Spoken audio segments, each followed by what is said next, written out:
vpod.ai, your source for information.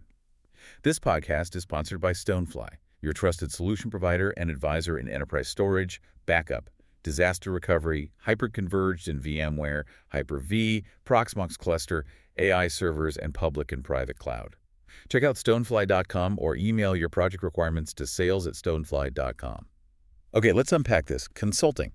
It often conjures up a pretty alluring image, right? Definitely. You think attractive salaries, maybe varied projects? Exactly. That promise of continuous learning, solving big problems. It sounds, well, like a dream path sometimes. But what's the actual day-to-day like? And, what are the less glamorous, the unspoken truths that consultants deal with? Yeah, that's what we want to get into. Our mission today is really to go beyond that surface-level view. Right. And what's fascinating, I think, is that while the appeal is clear, real success often hinges on mastering skills and navigating challenges that aren't immediately obvious from the outside. So it's not just the flashy stuff. Not at all. In this deep dive, we'll explore what it really takes to thrive, blending, the aspirational with those unvarnished realities. Yep. The material we've got here, insights from seasoned pros, academic research on client relationships, even some really candid personal stories, it paints a remarkably complete picture for you. You mentioned interplay.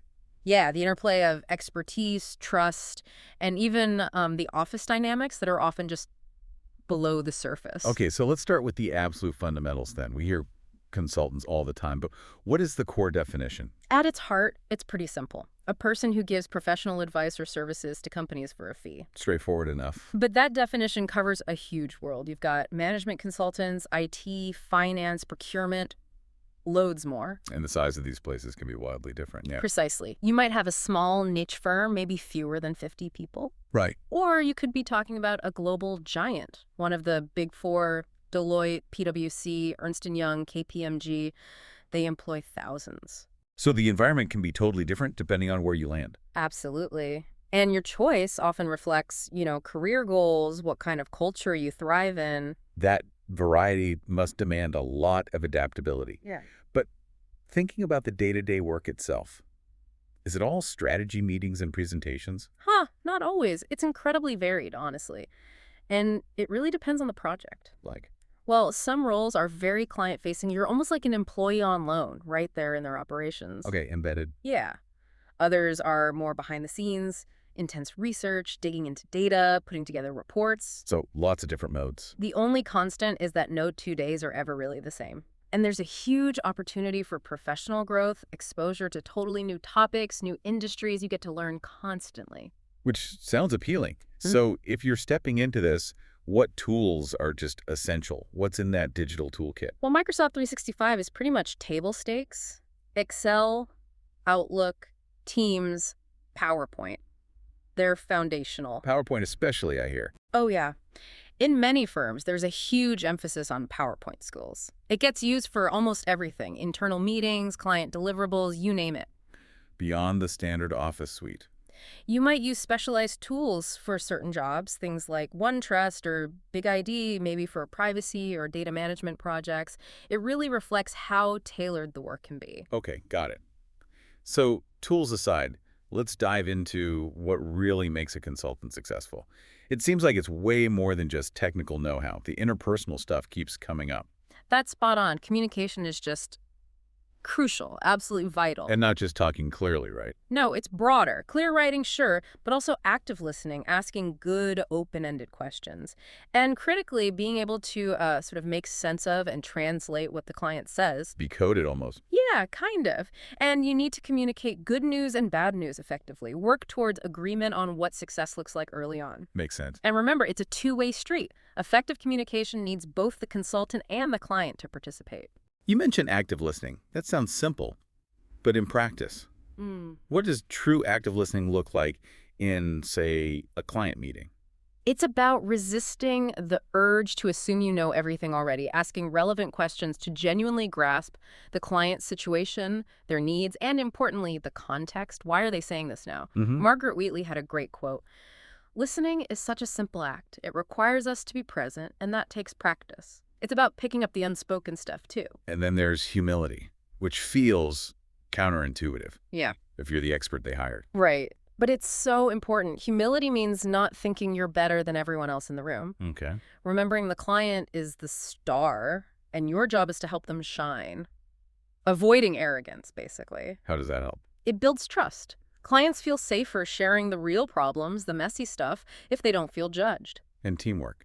Is it just playing nice with colleagues? It's deeper than that. It's about building genuinely collaborative relationships. With your peers, yes, but also with the client. The becoming part of their team you mentioned earlier? Exactly. That's key for a successful project. It helps information flow, leads to shared problem solving. When they see you as an insider, not just some external person, the whole dynamic changes. You get better, more lasting solutions. Okay, that makes perfect sense. Let's switch gears slightly to the expertise itself. They hire you as a subject matter expert, an SME. How do you make that knowledge count? Not just show it off. Well, it starts with continuous learning, obviously. Reading, networking, staying current.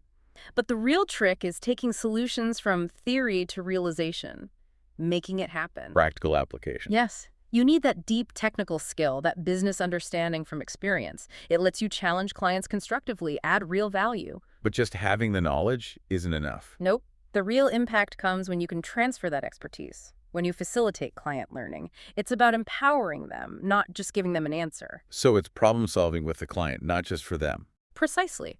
You have to understand the unique situation each client is in.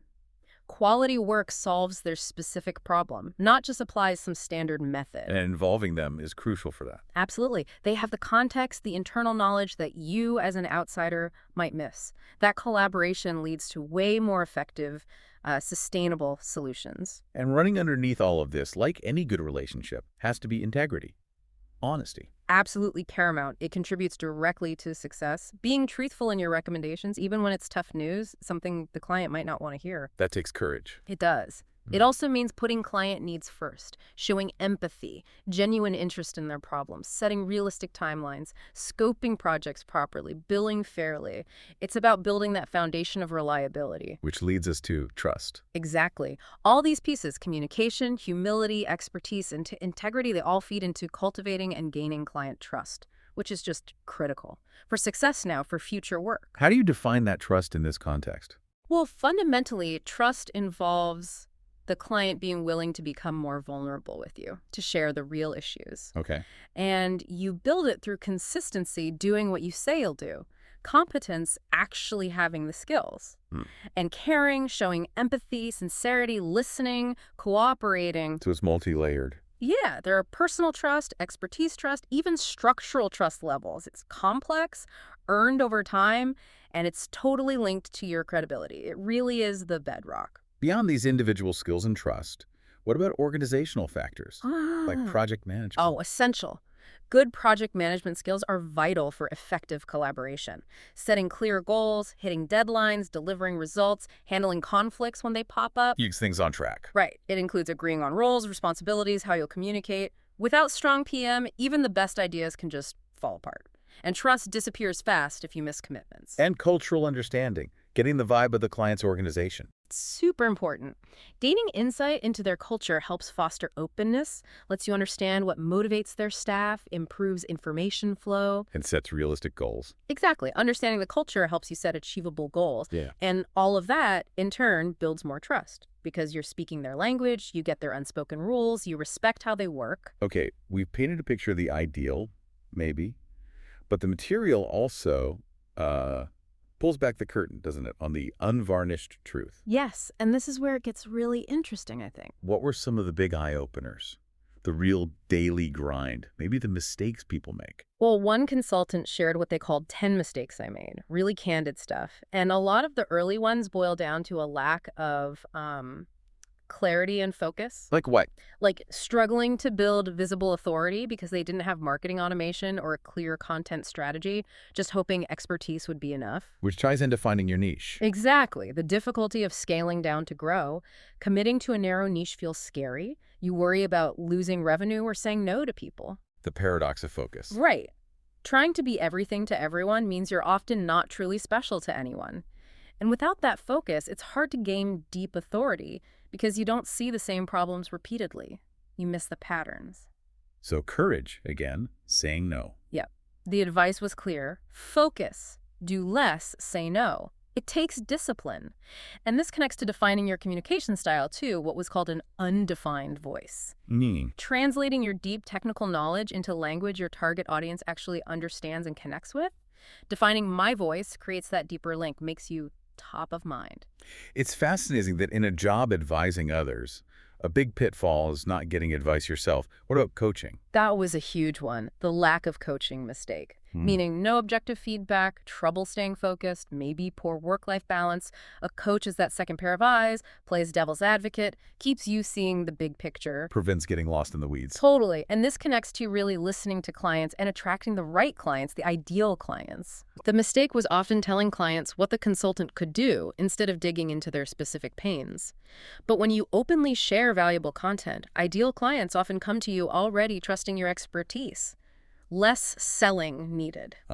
Like Stephen Covey's point. Exactly. Seek first to understand, then to be understood. It's about validating your ideas against real client needs, not just building what you think is cool. And there was another tension mentioned.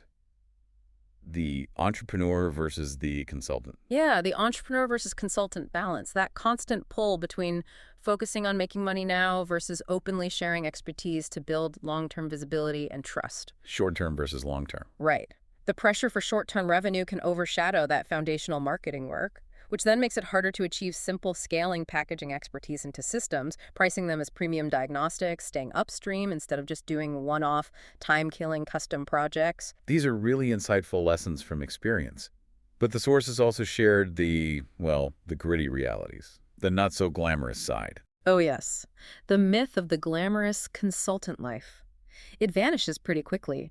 Think economy flights at weird hours, Uber rides, losing money on expenses filed through ancient software. Okay, paints a picture. And the demands, the stress. Stories of working all night, literally making up data for a optimistic growth chart. Seriously? Yep. Or swatting mosquitoes in a hotel lobby at 2 a.m. waiting for a late call. Dealing with crazy time zones, tight deadlines for projects that then get delayed anyway, making it feel like all for nothing. Wow, that sounds brutal. It's not just about delivering, it's about survival, mentally and emotionally. Absolutely. You mentioned that quote earlier, if this plane goes down.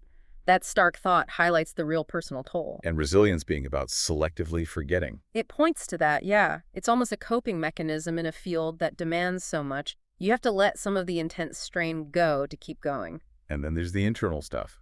Office politics. Its own art form, definitely. What's the advice? Some practical stuff. Make friends with the admins, remember little personal details about colleagues, their families. Don't necessarily suck up to partners, but show genuine appreciation for guidance. And client relationships versus internal ones. Client relationships are paramount. A client saying something good about you to a partner, that carries way more weight than a colleague saying it. Interesting.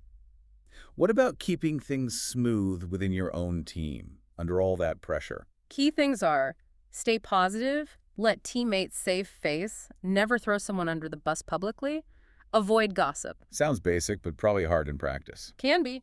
Often the best strategy is just making your manager's job easier. Present a united front to the client, even if there's internal disagreement brewing. And, well, the simple advice, don't be an asshole. Delegate fairly. Life on the road must have its own set of challenges, too. For sure. Fewer holidays than you might think. Unexpected travel hiccups, sat-navs, dying at crucial moments. Yeah. If you're self-employed, you need cash flow sorted for the initial gap. And appearance matters.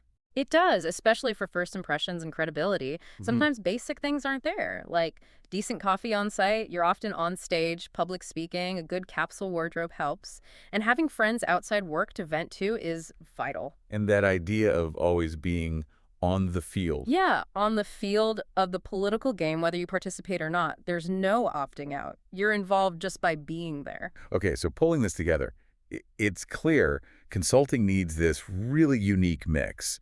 Sharp intellect, absolutely, but also serious emotional intelligence. It's not just it's navigating everything else. That sums it up well. But despite all these challenges, the unglamorous bits, the stress, the experience is almost always described as incredibly valuable. like getting paid to learn. Exactly. Compared to, say, an MBA, it's intense training, gives you valuable brand recognition on your resume, builds lasting connections, and it often hammers in this zero-defect mindset, a real drive for excellence. And the industry itself keeps changing, right? What trends are shaping consulting now? Yep. Cloud computing is huge.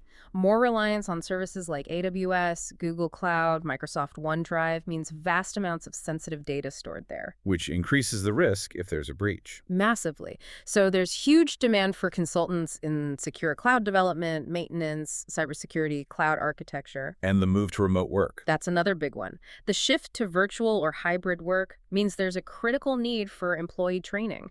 How do you handle sensitive info securely from home? And that's not going away. Doesn't look like it. Hybrid models seem here to stay, so that drives demand for training, compliance, consulting.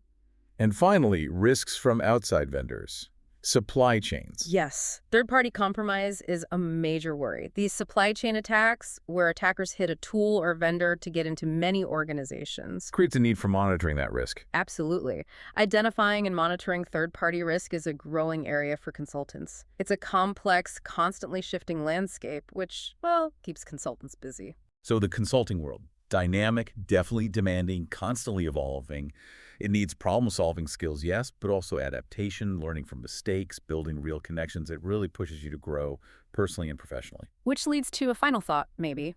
In a job that demands constant adaptation, solving problems for clients, but also for yourself, how much does truly acknowledging and learning from your own mistakes actually fuel your success? And how can cultivating integrity, even when it's uncomfortable, maybe be your biggest competitive advantage in the long run? Something to think about. We hope this deep dive into the world of consulting has given you a richer, maybe more nuanced understanding of what it really involves.